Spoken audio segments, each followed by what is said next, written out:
Saudara, 4 anak ditemukan tidak bernyawa di sebuah kamar kontrakan kawasan Jagakarsa, Jakarta Selatan. Terlalu dini memang jiwa-jiwa mungil itu pergi. Terlebih lagi, kematian mereka memantik ironi saat nyawa mereka hilang justru di rumah sendiri yang seharusnya menjadi tempat paling aman bagi sebuah keluarga. Kematian korban masih meninggalkan teka-teki. Apa penyebab kematian 4 bersaudara tersebut? Dan benarkah ada unsur pembunuhan di sana? Saudara, siapa yang menyangka anak-anak manis ini tewas di usia yang terlampau muda? Jenazah mereka ditemukan terkunci di dalam kamar kontrakan yang berada di Gang Roman, Jagakarsa, Jakarta Selatan pada hari Rabu lalu. Lebih menyayat hati, tubuh mereka ditemukan berjejer di atas kasur. Kini tak ada lagi senyum merekah dan canda tawa yang pernah mewarnai rumah tinggal mereka. Semua tinggallah kenangan. Mereka yang menjadi korban adalah anak sulung, anak perempuan yang berinisial VA yang usianya masih 6 tahun. Kemudian anak berinisial S, perempuan yang usianya masih 4 tahun. Nyawa anak ketiga juga terenggut, usianya baru 3 tahun dengan inisial AR. Dan terakhir, si bungsu berinisial AS yang masih berusia 1 tahun pun telah menutup mata untuk selamanya. Saudara, keempat bocah tersebut ditemukan tewas pada hari Rabu lalu. Awalnya, warga sekitar mencium bau tak sedap di sekitar rumah kontrakan yang ada di Gang Roman, Jagakarsa. Warga pun berinisiatif untuk memeriksa rumah itu. Dan betapa terkejutnya, keempat korban ditemukan terbaring dalam kondisi berjajar dalam kamar kontrakan. Selain itu, dalam kondisi kritis, ayah korban yang berinisial PD alias Panca didapati tergeletak di lantai kamar mandi dengan luka di bagian tangannya. Polisi pun langsung melakukan olah tempat kejadian perkara awal. Kemudian jasad 4 korban dibawa ke Rumah Sakit Polri Kramat Jati. Petugas Inafis Polres Metro Jakarta Selatan dan tim Lab 4 Mabes Polri juga mengamankan sejumlah barang bukti. Menurut Yakub selaku ketua RT setempat, kedua orang tua korban merupakan sosok yang tertutup dan jarang bersosialisasi dengan warga. Jadi keluarganya itu nggak pernah nggak bersosialisasi. Begitu masuk keluar ke dalam ada perlu aja keluar, nggak pernah nggak dalam. Lebih tertutup begitu. Tertutup ya, baru 9 bulan tinggal di sini kontrakan. Ya kontrak di sini. Ya begitu karena saya mintain KTP-nya sama tuh keluarga belum juga dikasih. Saudara, dalam rumah kontrakan ini, keempat jenazah korban ditemukan sudah dalam kondisi membusuk. Diperkirakan korban ini telah meninggal dunia antara 3 sampai dengan 5 hari sebelum mereka ditemukan. Dari hasil pemeriksaan sementara, petugas mencurigai adanya luka lebam pada keempat korban, utamanya di bagian mulut dan hidung korban. Polisi masih menyelidiki penyebab kematian dari keempat korban. Perhatian pun kini tertuju kepada Panca, sang ayah yang seharusnya bertugas untuk melindungi keempat buah hatinya. Muncul dugaan kuat, Panca ini berperan dalam kasus ini. Pasalnya ada beberapa kejanggalan. Salah satunya adalah Panca ikut ditemukan dalam kondisi kritis dan tergeletak di dalam kamar mandi kontrakan saat jasad keempat korban ditemukan. Selain itu, polisi menemukan sebilah pisau di dekat tubuh Panca. Kemudian, saudara, polisi menemukan pesan bertuliskan "Puas Bunda, thanks for all". Kata-kata ini tertulis di salah satu ruangan dan belum diketahui bahan apa yang dipakai untuk menyuratkan pesan ini. Tapi terlihat seperti cairan berwarna merah dan belum diketahui pula siapa yang menulis pesan ini dan apa maksudnya.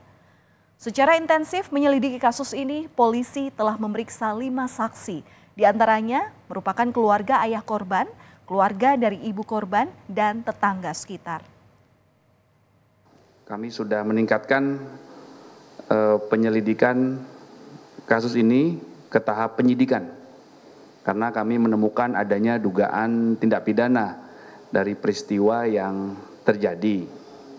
Sejauh ini telah kami lakukan interogasi terhadap 5 orang saksi, kemudian 4 korban sudah dilakukan otopsi, sudah selesai dilakukan otopsi tadi malam di Rumah Sakit Kramat Jati.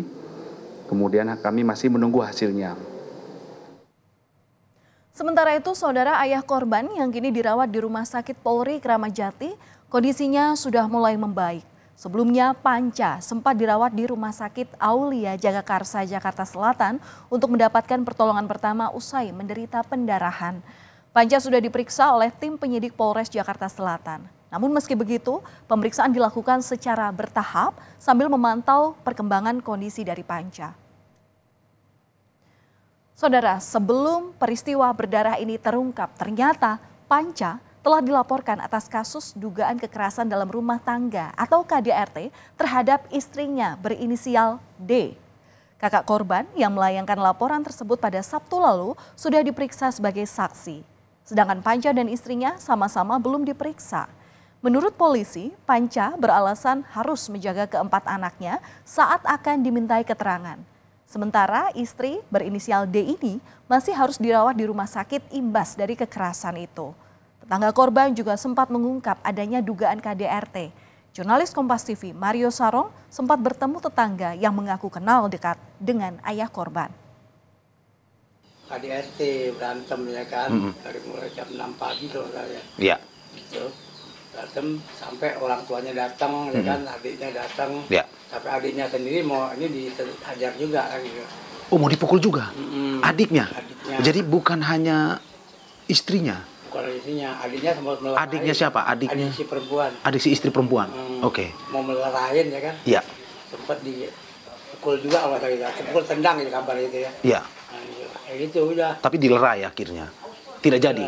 Dilerai. Sama orang tua, sama orang bawa ke rumah sakit yang akhirnya kan gitu. Informasi yang kami dapatkan telah melakukan pemeriksaan dari saksi-saksi menyatakan bahwa terjadi percecokan antara dua orang ini, suami istri, pasangan suami istri ini. Selanjutnya si suami melakukan penganiayaan kepada korban. Sang istri berinisial D kemudian dibawa ke Rumah Sakit Umum Daerah Pasar Minggu. D di sini harus dirawat karena luka yang ada di bagian kepala yang diduga akibat tindak kekerasan. Karena masih dalam perawatan, saksi korban belum bisa diperiksa oleh polisi. Saudara, jubir kantor staf presiden yang juga merupakan mantan komisioner KPAI Erlinda menilai kasus kematian terhadap 4 anak di Jagakarsa harus dilihat lebih dalam dari sekedar peristiwa kriminal ataupun pidananya. Menurutnya, ada masalah sosial yang harus diteliti dan dicari solusi dari kejadian tewasnya 4 orang anak ini. Ia juga menyoroti soal kasus dugaan kekerasan dalam rumah tangga dan kesehatan mental yang tidak bisa dilepaskan dari kasus ini. Tapi mereka harus meregang nyawa hanya karena tadi satu, kita tidak tahu, nanti kita tunggu saja dari pihak kepolisian apa yang terjadi. Tapi kalau kita bisa mengatakan, menyimpulkan sementara adalah bagaimana emosional dari keluarga yang berkonflik itu menjadi satu petaka buat anak. Jadi anak begitu rentan, tidak punya pilihan dalam banyak hal, dia selalu menjadi korban. Rumah tak sekedar tempat berteduh dari dinginnya hujan dan terik matahari. Lebih dari itu, rumah seharusnya menjadi tempat aman bagi anak untuk bertumbuh. Penyebab kematian 4 anak di dalam kamar kontrakan di Jagakarsa memang masih misteri. Namun kita berharap tidak ada lagi anak-anak yang menjadi korban di rumah sendiri ataupun di tempat lainnya.